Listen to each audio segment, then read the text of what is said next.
오늘 우리에게 주시는 하나님 말씀은 빌립보서 4장 21절에서 23절입니다. 그리스도 예수 안에 있는 성도에게 각각 문안하라. 나와 함께 있는 형제들이 너희에게 문안하고 모든 성도들이 너희에게 문안하되 특히 가이사의 집 사람들 중 몇이니라. 주 예수 그리스도의 은혜가 너희 심령에 있을지어다. 아멘. 우리 먼저 지난주일 말씀 댓글 일기부터 소개해 드립니다. 지난주일 말씀 제목 기억납니까? 같이 시작. 필요를 채우시는 하나님. 지난주일 말씀 댓글 첫 번째 말씀 댓글 일기입니다. 그리스도 예수 안에서 넘치는 위로, 넉넉한 은혜, 하나님의 평강으로 필요를 채워주시는 하나님을 찬양합니다. 감사합니다. 두 번째 말씀 댓글 일기입니다. 내가 지금 당하는 이 아픔을 없애달라는 요구의 기도가 아니라 능히 이 고통을 이길 수 있는 하늘의 위로와 은혜를 구하여 하나님께 영광 돌리는 그리스도인 되게 하소서. 세 번째 말씀 댓글 일기입니다. 환난 중에 기도하는 바울에게 넘치는 위로로 응답하시고 병 중에 기도하는 바울에게 풍성한 은혜를 채우심으로 응답하신 주님께서 나의 기도에도 필요를 따라 응답하실 것을 기대합니다. 주님 안에서 주님께서 채우심으로 늘 풍성하게 하시고 마음과 기도와 물질과 관심으로 복음을 위해 헌신하는 자가 되도록 힘쓰겠습니다. 감사합니다. 이런 댓글이었습니다. 오늘 또 말씀 들으시고 말씀 댓글 일기 한번 써볼 수 있었으면 좋겠습니다. 교훈, 책망, 바르게 함, 어로 교육받은 말씀으로 반응하시면 좋겠습니다. 오늘 또 예수님을 증거하겠습니다. 오늘 빌립보서 마지막 장, 마지막 말씀입니다. 우리 제목 같이 읽어봅니다. 시작. 하나님께 복받은 사람들의 문안. 하나님께 복받은 사람들의 문안입니다. 복음은 출신과 신분을 초월합니다. 빌립보 교회의 마지막 보낸 편지의 마지막 부분에 바울은 자신과 함께 있는 형제들과 함께 빌립보 교회의 안부를 전합니다. 빌립보 교회 안부를 전하면서 가이사의 집 몇 사람에게도 안부를 전하라고 합니다. 그들이 누구든지 복음으로 인해서 유대 사람이든지 이방 사람이든지 높은 사람이든지 비천한 사람이든지 할 것 없이 모두 다 성도로서 문안하고 있습니다. 왜 그런가 하면 하나님께 복받은 사람들로서 지금 문안하고 있는 것입니다. 서두에 빌립보서 1장 처음 시작할 때 은혜와 평강이 너희에게 있을지어다. 은혜와 평강으로 시작했습니다. 오늘 23절 마지막 절에 가보면 주 예수 그리스도의 은혜가 너희 심령에 있을지어다. 그러면서 글을 마무리합니다. 은혜로 시작하고 은혜로 마무리하는 거죠. 이 편지뿐만 아니라 우리의 삶도 마찬가지입니다. 은혜로 시작해서 은혜로 마칠 수 있기를 바랍니다. 오늘 말씀의 제목처럼 우리는 예수님을 믿음으로 하나님께 복받은 사람들입니다. 그 복받은 걸 나 혼자만 가지고 있는 게 아니라 마지막에 무엇 하라고 말씀하는 거죠? 문안하라고 말씀합니다. 복받은 사람들은 당연히 문안하게 되어 있습니다. 그래서 오늘 제목이 하나님께 복받은 사람들의 문안이라는 제목으로 말씀을 듣겠습니다. 첫 번째, 그리스도 예수 안에 있는 성도에게 문안하라라고 말씀합니다. 21절 말씀입니다. 같이 합독합니다. 그리스도 예수 안에 있는 성도에게 각각 문안하라. 나와 함께 있는 형제들이 너희에게 문안하고. 아멘. 누구 안에 있는 성도에게 문안해라? 그리스도 예수 안에 있는 성도에게. 그러니까 바울은 성도들 간의 친밀한 교제를 나누기를 원했습니다. 이게 성도들 간의 교제라는 것은 세상 사람들과의 교제와 다릅니다. 왜 다른가 하면 에베소서 4장 3절입니다. 같이 합독합니다. 평안의 매는 줄로 성령이 하나 되게 하신 것을 힘써 지키라. 아멘. 평안의 매는 줄로 누가 우리를 하나 되게 한 거죠? 성령으로. 세상에서는 여러 가지 관계 속에서 맺어지지만 우리 예수님 안에서는 성령 안에서 거할 때 참다운 교제가 이루어집니다. 그래서 성도의 교제는 성령 안에서 이루어지는 거죠. 하나님께 복받은 사람들의 문화는 누구 안에서 이루어진다? 성령 안에서 이 교제가 이루어지는 거예요. 그리고 성령 안에서 성도의 교제가 이루어지면 나타나는 현상이 있습니다. 하나 되는 거죠. 우리가 하나 되어야 한다. 한마음 되어야 한다. 아무리 하나 되고 한마음 되려 해보십시오. 세상에서는 한마음, 요즘 시대같이 하나가 되기 어려운 시대가 언제입니까? 자기 주장이 너무 많아요. 그래서 얼마나 힘들면 대통령 되기도 못해 먹겠다고 했을까? 동네 이장도 못해 먹겠단다. 언론이 안 돼가지고, 언론이. 그러면 누구 안에서 하나가 된다? 성령 안에서 교제한다. 성령 안에서 교제하면 하나가 되기 때문에 그렇습니다. 분열하는 것은 사탄이요, 죄의 속성입니다. 그래서 사도 바울은 지금 자기와 함께 있는 사람들을 형제라고 이야기합니다. 그리스도 예수 안에 있는 성도들에게 각각 문안하라. 나와 함께 있는 누가 문안하고 형제들이 문안한다. 그래 형제라고 부릅니다. 형제들이. 사도행전 2장 44절, 45절, 46절 초대교회 문안은 어떻게 이루어졌는가? 같이 합독합니다. 믿는 사람이 다 함께 있어 모든 물건을 서로 통용하고 또 재산과 소유를 팔아 각 사람의 필요를 따라 나눠주며 날마다 마음을 같이하여 성전에 모이기를 힘쓰고 집에서 떡을 떼며 기쁨과 순전한 마음으로 음식을 먹고 아멘. 그 46절 그대로 보십시오. 날마다 마음을 같이하여 어디에 모이기를 힘쓰고 성전에 모여서 뭐 했습니까? 집에서 떡을 떼며 기쁨과 순전한 마음으로 뭐 하고 음식을 먹고. 모이면 이렇게 기쁘고 반가운 거예요. 모이면 싸우기만 하면 못 모이게 하는 거죠. 싸우는 게 아니라 모이기만 하면, 모였다 하면 서로 간에 깊은 관심을 가지고 자기의 필요를 나누어주고 그러면서 성도의 교제가 이루어졌습니다. 바로 거기에서 46절 하반절에 보면 집에서 떡을 떼며 무엇과 기쁨과 즐거움이 그 속에 있었습니다. 모이기를 힘쓰는 교회, 바로 그 교회가 건강한 교회였고 생명력 있는 교회가 초대교회였습니다. 근데 초대교회라고 해서 늘 그런 것만은 아닙니다. 그래서 사도 바울이 오늘 빌립보서 마지막 편지를 쓰면서 마지막 글에 이게 은혜와 평강을 이야기하는 거죠.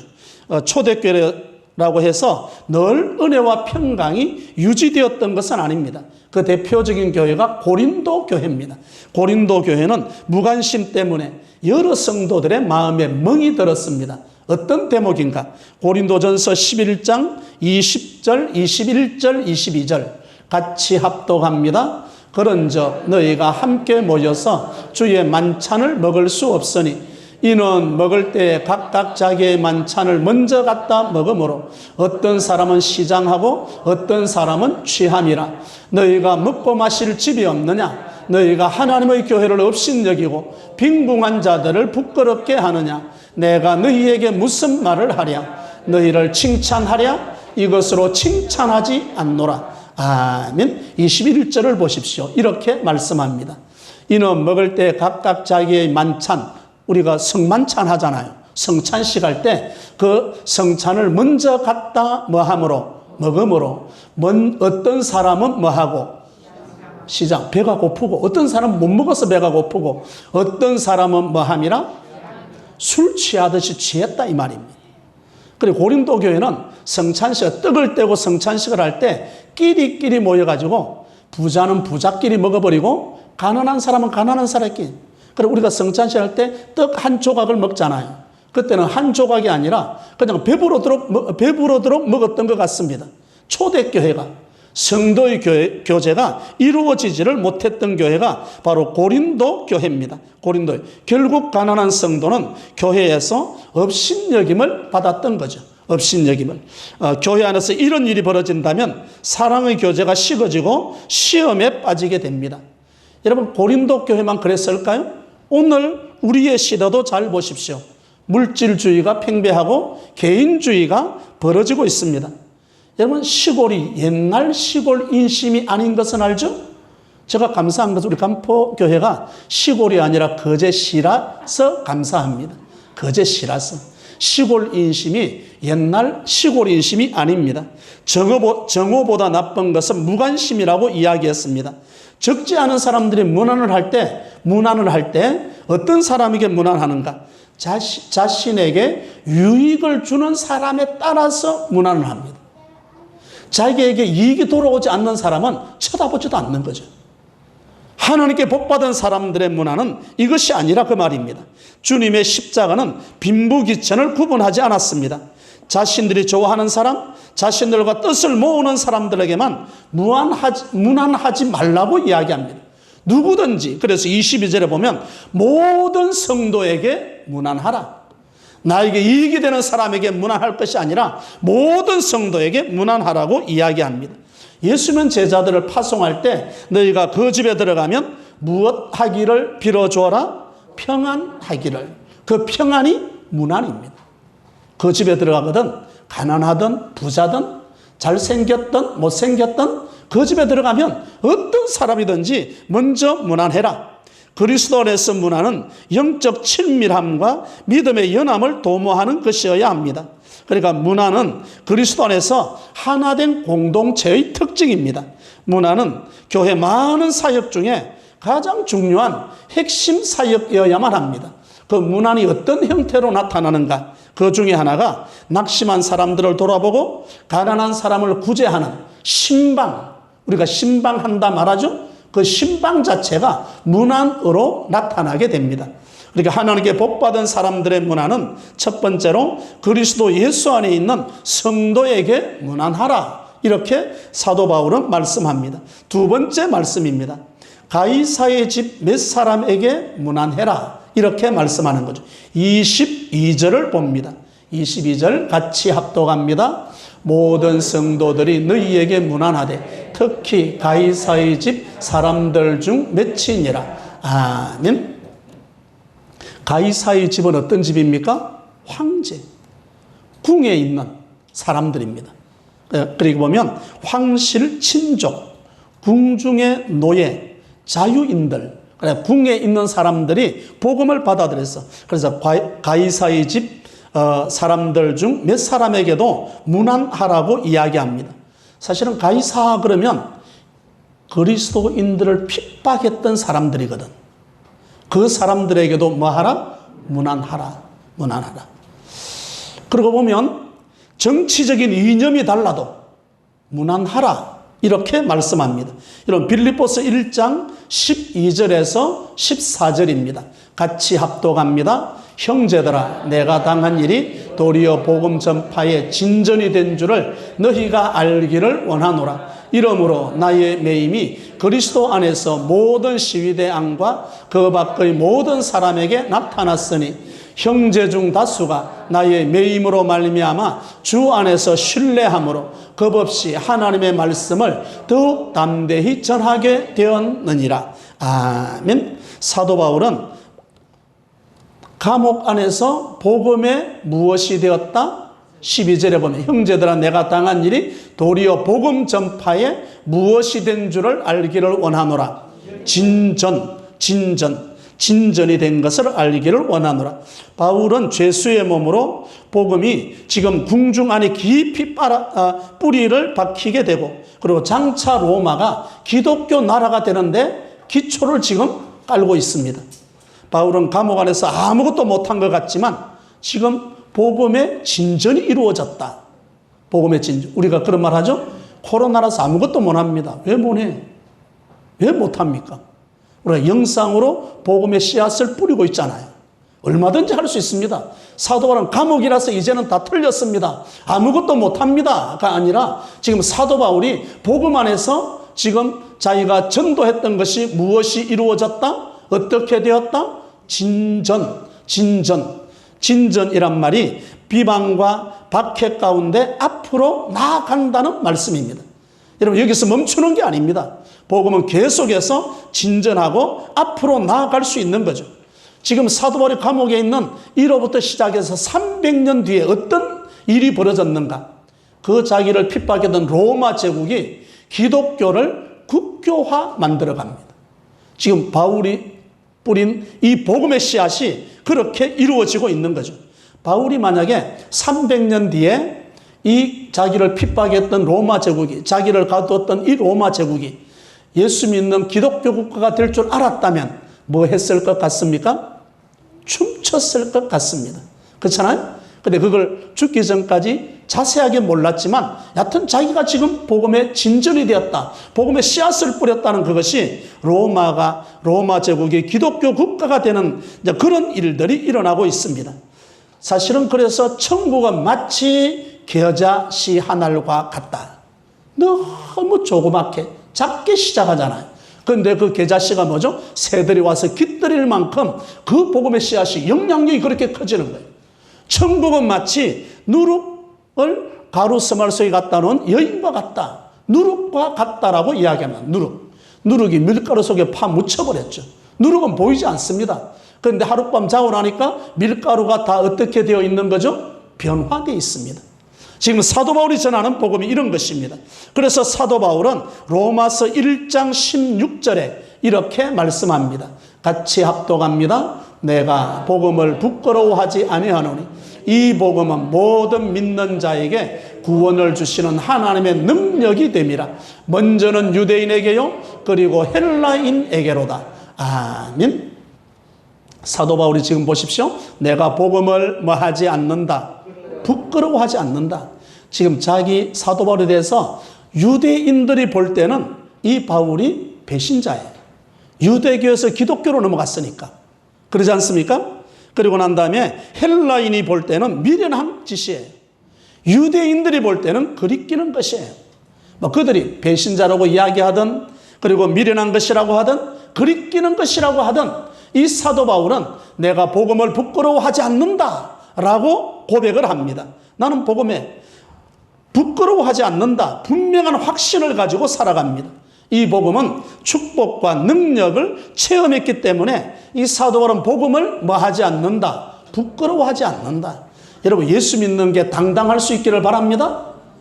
그래서 성경책 감춰가지고 교회에 오려고 하지 마십시오. 일부러 성경책을 보이도록 들고 오십시오. 부끄러워하지 않는다. 왜? 바로 이 성경 속에, 이 복음 속에 하나님의 능력, 하나님의 축복이 담겨 있기 때문에 그렇습니다. 복음은 좋은 소식이고 기쁜 소식입니다. 누구든지 믿기만 하면 복음을 받을 수 있고, 누구든지 믿기만 하면 구원을 받을 수 있습니다. 절대 복음은 차별하지 않습니다. 아무리 가난한 사람이라 할지라도 복음을 거절한다면 그럼 구원받을 수 없는 거예요.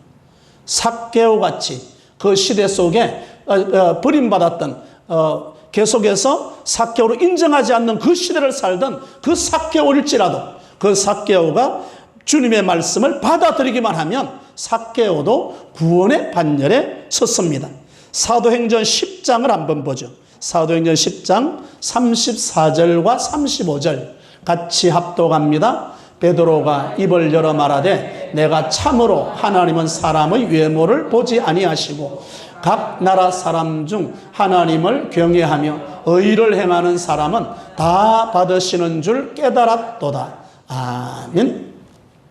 베드로가 지금 하는 일, 베드로가 하나님은 사람의 외적인 모습만 가지고 구원하는 게 아니라는 것을 고넬료를 만남으로 지금 이걸 깨닫게 됩니다. 자기의 환상 가운데 지금 이방인 백부장 고넬료가 만남이 이루어지는데 그 자기는 고넬료를 안 만나려고 했거든요. 이방인이라고. 그런데 환상 가운데 계속 만나라는 사인이 왔습니다. 그래서 만나보니까 하나님은 사람을 외모로 보시지 않는구나. 그때 싹 깨달은 거예요. 외모나 차별이 없이 하나님의 복음이 가이사의 집 몇 명에게도 지금 들어갔다는 거예요. 가이사의 집, 황제의 집이잖아요. 지금 기독교를 핍박하는 집입니다. 정치적인 집단이죠. 전혀 기독교는 맞지 않는 것 같습니다. 그럼에도 불구하고 그런 사람일지라도 지금 사도 바울은 가이사의 집 사람 몇 사람일지라도 그들에게도 뭐 하라고 말씀하는 거죠? 문안하라라고 말씀합니다. 바로 이 문안에 첫 인사가 어떻게 됐는가? 300년 뒤에 로마 제국이 기독교 국가가 되었다는 역사로 그렇게 나타나는 거죠. 오늘 우리에게도 어떤 사람이든지 차별하지 말고 은혜 받은 자로서 하나님께 복 받은 사람으로서 문안 인사가 일어날 수 있기를 바랍니다. 이 인사가 나와야 된다는 거예요. 하나님께 복 받은 사람들의 문안은 첫 번째, 예수 그리스도 안에 있는 성도에게 문안한다. 성도의 교제, 성령의 교제를 이야기하는 거죠. 두 번째는 가이사의 집 몇 사람에게 문안한다. 차별 없이 문안해라. 외적인 모습만 보고 나에게 유익이 되는 사람에게만 문안할 것이 아니라 모든 사람에게 문안해야 한다라고 이야기합니다. 세 번째, 하나님께 복받은 사람들의 문안은, 세 번째는 은혜가 심령에 임한 자로서 문안입니다. 여러분 23절을 봅니다. 같이 합독합니다. 주 예수 그리스도의 은혜가 너희 심령에 있을지어다. 아멘. 주 예수 그리스도의 무엇이? 은혜로 빌립보 교회 편지로 마무리합니다. 바울은 서신서마다 은혜와 평강이라고 이야기하고요, 꼭 마지막에 가면 은혜와 평강을 이야기합니다. 그래, 은혜와 평강으로 시작해서 은혜와 평강으로 마무리하는 거죠. 꼭 사도 바울은 약방의 감초가 있다면 사도 바울의 편지 속에는 은혜와 평강이 약방의 감초처럼 계속 나옵니다. 중요하기 때문에 그런 거죠. 은혜야말로 성도들의 삶 시작에서부터 끝까지 가장 필요한 것입니다. 이 은혜가 우리 저와 여러분들의 삶의 원동력이 됩니다. 이 은혜라는 어디에서 가장 절정을 이루었을까? 에베소서 1장 7절입니다. 같이 합독합니다. 우리는 그리스도 안에서 그 은혜의 풍성함을 따라 그의 피로 말미암아 속량 곧 죄 사함을 받았느니라. 아멘. 이 은혜가 예수님의 십자가에서 최상급으로 나타납니다. 우리는 그리스도 안에서 그 무엇의 풍성함을 따라? 은혜의 풍성함을 따라 그 은혜가 십자가에서 나타난 거죠. 그래서 오늘 본문 23절에 보면 주 예수 그리스도의 은혜가 너희 어디에 있을지어다? 심령에. 심령 우리의 마음 말입니다. 우리의 마음, 우리의 심령은 하나님의 은혜를 받는 그릇입니다. 심령에 은혜가 임하면 인격이 바뀌어져요. 은혜가 우리 심령에 임할 수 있기를 바랍니다. 그래야 변화되어 간다니까요. 은혜가 심령에 임하지 않으면 교회를 아무리 다녔어도 수십 년 다녔어도 늘 그 모습이에요. 왜? 은혜가 우리 심령에 임하지 않았으니까 영향을 받지 않은 거죠. 심령에 받은 은혜가 진정한 축복으로 여기 나타납니다. 만약에 그 은혜가 우리 심령에 임하지 않으면 나타나는 현상 가운데 첫 번째가 뭔가 하면 감사가 사라져요. 우리 입술에 감사가 나오지 않습니다. 은혜가 우리의 가운데 임하면 제일 첫 번째 나타나는 게 감사입니다. 기쁨과 평강이 자취를 감추어 버립니다. 그러니까 은혜가 나타나야 기쁨과 평강과 감사가 나타난다는 거예요. 남을 용서할 수가 있습니다. 그러니까 은혜가 우리 심령에 임하지 않으면 용서가 안 되는 거죠. 은혜가 우리 심령에 임하지 않으면 자신이 죄를 짓고도 죄를 깨닫지 못해요. 하나님의 은혜가 우리 심령에 임할 수 있기를 바랍니다. 사도 바울은 빌립보 교회에 보낸 편지에 마무리를 하면서 주 예수 그리스도의 은혜가 너희 어디에 있을지어다? 심령에 있을지어다. 우리 마음에 임하라고 이야기하는 거죠. 하나님의 위로, 하나님의 격려, 하나님의 지혜를 경험하려고 그러면 하나님의 은혜가 어디에 임해야 한다? 우리 심령에. 심령에 임하지 않으면 하나님의 위로, 하나님의 격려, 하나님의 지혜를 경험할 수가 없어요. 오늘 또 하나님의 은혜가 우리 심령 가운데 임할 수 있기를 바랍니다. 로마서 5장 2절을 보죠. 로마서 5장 2절 같이 합독합니다. 또한 그로 말미암아 우리가 믿음으로 서 있는 이 은혜에 들어감을 얻었으며 하나님의 영광을 바라고 즐거워하느니라. 아멘. 또한 그로 말미암아 우리가 믿음으로 서 있는 이 무엇에 들어감을? 은혜에 들어갔더니 하나님의 영광을 바라고 또한 뭐 하느니라? 즐거워하느니라. 예수 믿는 사람이 왜 이렇게 즐거울 수 있는가? 그 은혜가 어디에 임하니까? 심령에 임하니까. 그러니까 은혜가 심령에 임하는 자로서의 문안입니다. 문안. 하나님의 은혜가 우리 심령에 임하면 감사가 나오고 즐거운 삶이 되고, 그러니까 옆 사람을 이야기하는 거예요. 문안하고 그들의 위로하게 되는 거죠. 만약에 내가 즐겁지 않는데, 내가 죽을 지경인데 옆 사람을 챙겨줄 여력이 없는 거예요. 하나님의 은혜가 우리 심령에 임하면 우리의 삶이 완전히 달라집니다. 오늘 23절의 말씀을 다시 보면 이렇게 말하는 거죠. 주 예수 그리스도의 은혜가 너희 심령에 있을지어다. 여러분 어디 많이 들어본 것 같은 구절 아닙니까? 축도 이야기입니다. 축도. 축도는 공적 예배 질서를 위해서 앞에서 공적인 목사님이 축도를 합니다. 그럼 목사님만 축도하는가? 아닙니다. 그렇지 않습니다. 얼마든지 축복 기도하며 살 수 있습니다. 그 대표적인 게 창세기 12장 3절 아브라함을 부르실 때 이야기입니다. 같이 합독합니다. 너를 축복하는 자에게는 내가 복을 내리고 너를 저주하는 자에게는 내가 저주하리니 땅의 모든 족속이 너로 말미암아 복을 얻을 것이라 하신지라. 아멘. 너를 축복하는 자에게는 내가 복을 내리고 너를 저주하는 자에게는 뭐하리니? 내가 저주하리니 땅의 모든 족속이 누구로 말미암아? 너로 말미암아. 아브라함 중요한 인물이에요. 중요한 인물. 저와 여러분도 마찬가지. 하나님이 부르셨을 때 우리를 통해서 저주를 퍼뜨리라는 것이 아니라 축복의 말이 나가야 되는 거죠. 축복의 말. 우리의 말 가운데 축복의 말이. 그래서 한번 따라해 보십시오. 당신을 축복합니다. 하나님의 은혜가 함께 하시길 원합니다. 주님의 평강이 함께 하시길 원합니다. 우리나라 초대교회에 있을 때 선교사님이 들어왔을 때 진짜 놀란 게 하나 있었다네. 코를 풀 때 휴지로 푸는 게 아니라 손가락 2개로 딱 코를 잡고 뭐 해라. 그게 축복의 깨. 흥하네. 흥하라 이 말이에요. 흥하라. 성경에 놀란 대목이 진짜 많아요. 그 중에 또 하나가 물동이를 이고 가는데 손도 안 잡고 이고 간다. 그렇잖아요. 놀랄 일이 많아. 그 중에 하나가 흥이야. 흥. 여러분 우리의 이웃을 축복할 수 있기를 바랍니다. 감사하다고 그러고요. 감사가 살아있는 사람은 은혜가 심령에 임한 사람이에요. 오늘 또 여러분 아침 식사를 마치고 난 다음에 인사했습니까? 감사합니다 한번 따라해봐. 감사합니다. 이 말하면 그 다음 반찬이 달라지는데 왜 안 합니까? 여러분 말씀을 들었잖아요. 여러분 말씀 댓글 읽기로 저에게 반응을 하잖아요. 그러면 제가 그 다음 설교를 준비를 잘 할까요? 못 할까요? 그렇게 잘 알면서 이모티콘 한 개라도 보내주십시오. 야 목사님 오늘 은혜 받았습니다. 이게 굉장히 중요한 거죠. 지금 사도 바울 보십시오. 사도 바울의 전도 여행은 절대 평탄하지 않았습니다. 그의 간증을 들어보면 감옥, 태장, 매맞음, 돌에 맞음, 파선, 말할 수 없는 고난을 겪었습니다.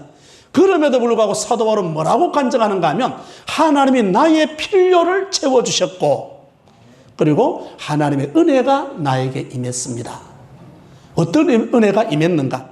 바울이 받은 은혜는 고난을 없애달라는 은혜가 아닙니다. 고난을 뚫고 이겨내는 은혜를 받았습니다. 우리가 이 은혜를 받아야 됩니다. 우리는 기도할 때 그렇게 기도하죠. 하나님 아무 일 없게 해주십시오. 아무리 기도해보시 아무 일 없는가? 풍파가 몰아칩니다. 하는 그럴 때 우리의 기도는 바뀌어져야 됩니다. 뭐라고? 하나님 이 풍파를 이겨낼 수 있는 힘을 주십시오. 그래서 오늘 주일날 예배 드리는 거 아니에요. 오늘 말씀 듣는 거 아니에요. 하늘의 힘을 공급받는 것 아니겠습니까? 하나님 이 문제를 이겨낼 수 있는 힘을 주십시오. 좀 도전적이라야 됩니다. 코로나라서 아무것도 못합니다. 왜 못합니까? 그 풍랑 인연하여서 어떻게 갑니다? 더 빨리 갑니다. 코로나 때문에 하나님과의 관계는 끊을 수 없는 관계로 이어집니다. 지난주일 말씀 댓글 읽기 제가 처음 말씀을 시작할 때 읽었던 게 오늘 말씀하고 마무리를 짓더라고요. 지난주일 말씀 댓글 읽기 이런 거죠. 내가 지금 당하는 이 아픔을 없애달라는 기도가 아니라 능히 이 고통을 이길 수 있는 하늘의 위로와 은혜를 구하며 하나님께 영광을 돌리는 그리스도인이 되게 해 주십시오. 이제부터 우리의 기도는 좀 바뀔 수 있기를 바랍니다. 대표 기도할 때 아무 일 없게 해주시고 이런 기도하면 안 돼. 그럼 우리 간포 스타일은 아니에요. 하나님, 이 풍파를 이길 수 있는 무엇을 주십시오? 힘을 주십시오. 오늘도 이 힘을 가지고 여러분의 삶의 현장으로 나가십시오. 어떤 문제가 있을지라도 풍파를 만나면 만날수록 이 풍랑 인연하에서 어떻게 갑니다? 이 고백하면 되는 거죠. 사도 바울은 이렇게 해서 전도 여행을 마무리합니다. 은혜와 평강이 있을지어다, 이렇게 말하는, 너희 심령에 있을지어다. 오늘 말씀의 제목이 무엇입니까? 저와 여러분들은 하나님께 복받은 사람들입니다. 예수를 믿음으로 어쩌다 복을 받았습니까? 예수님을 믿음으로 받았죠. 하나님의 은혜로 받은 거예요.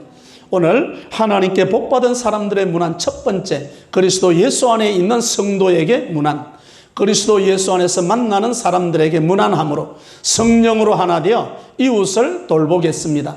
둘째, 가이사의 집 몇 사람에게 문안, 가난하거나 황제의 집 사람들이나 차별이 없이 부끄러워하지 않고 복음으로 문안하겠습니다. 셋째, 은혜가 심령에 임한 자로서 문안. 심령은 하나님의 은혜를 받는 축복의 그릇이므로 감사와 기쁨과 평강과 용서함으로 은혜 받은 사람의 특징을 나타내는 저와 여러분이 되시기를 주님의 이름으로 축원합니다.